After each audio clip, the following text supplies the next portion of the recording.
Tim McGraw, son of Betty Smith and Tug McGraw.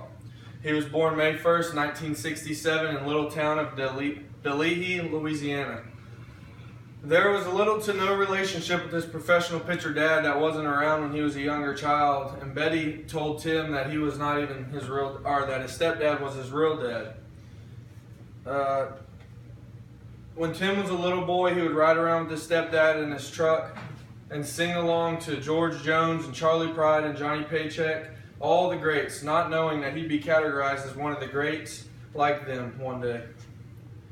As Tim was growing up, he went to an Astros game and watched his dad pitch and didn't even know that was his father. Later on in life, Tim found out that Tug was his dad and ended up meeting him a little later down the road.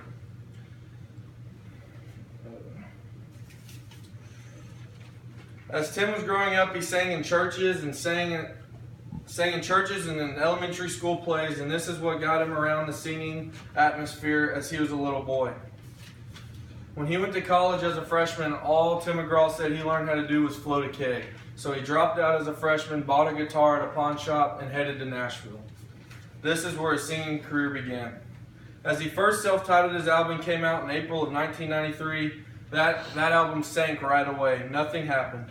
And in February of 1994, he released his single, Indian Outlaws. He sang it all around the honky-tonk bars and on the corners. That became one of his #1 hits in the beginning as he started his career. It moved up the charts, and then until there was some line of talk between Indians as he worded some things bad that harmed Indians as in their feelings, and they all came around to the conclusion that everything was just used for rhyming words and it was all fixed up. As Tim McGraw was going around, McGraw's second album release, Not a Moment Too Soon, became the #1 hits on the charts the first week it was out.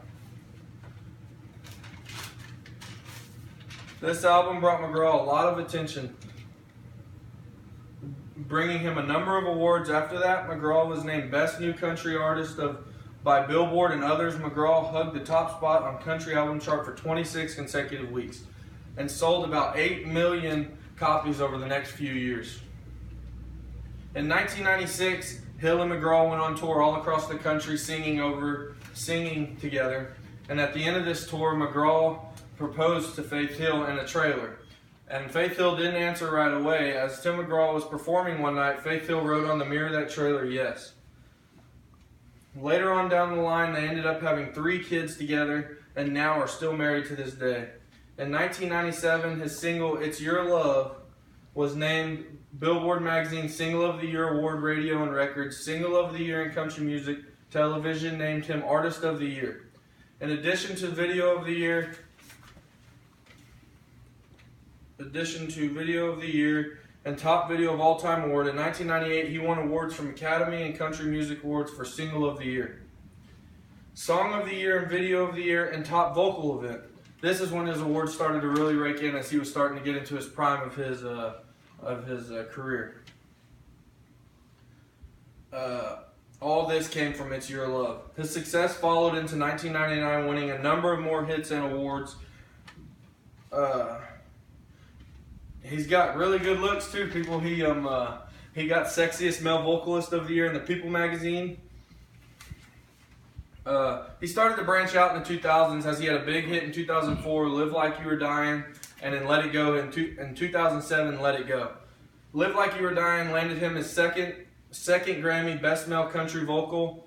The Like We Never Loved Before landed him and Faith Best Country Collaboration with Vocals, received 2 CMA awards in November 2013, Cause of 2 Lanes of Freedom, Highway Don't Care, with help of Keith Urban and Taylor Swift, winning them number of awards.